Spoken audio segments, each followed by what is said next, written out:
所有人都以为郭麒麟这回肯定扛不住。父亲郭德纲陷入风波，他一个20来岁的小年轻能稳到哪儿去？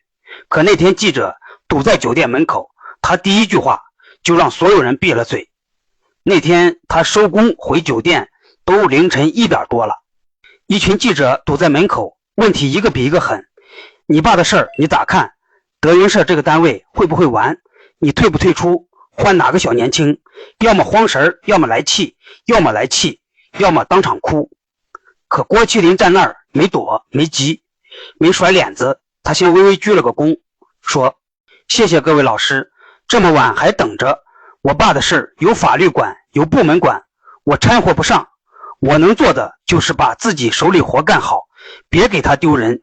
说完又鞠一躬，转身走了。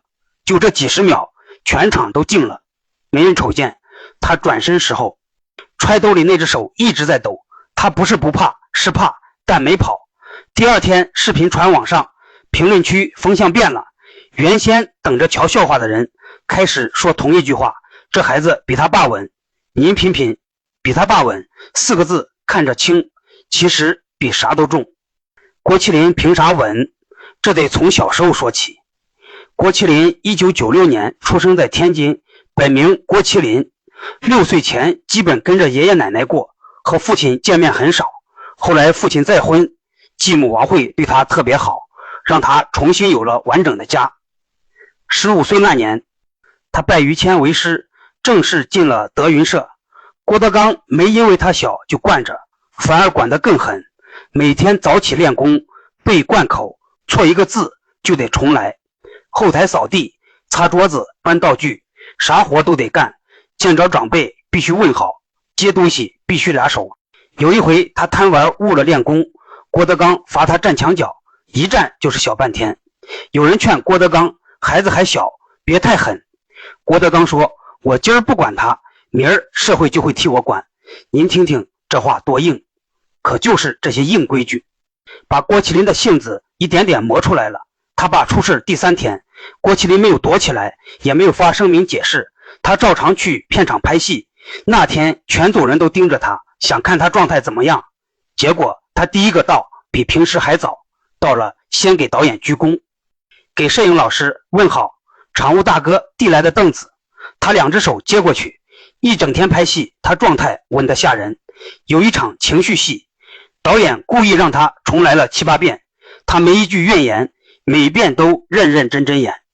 休息时候，有个工作人员不小心把水杯碰洒在他脚边，他笑笑说没事，自己弯腰拿纸巾擦干净了。片场有位老前辈本来对郭麒麟有点看法，觉得他是靠爹的资源。可看完这一天，收工时候，老前辈跟旁边人说：郭德纲这人我不评价，但他这个儿子以后错不了。这话郭麒麟没听见，但您肯定听见了。记者堵门那晚，他回房间，助理问：哥，你咋不回应？网上都吵翻了。郭麒麟叠好外套，说了句：我爸说过，不该你说话时候把嘴闭上，天塌不下来，该你扛时候站出去，一句软话都别说。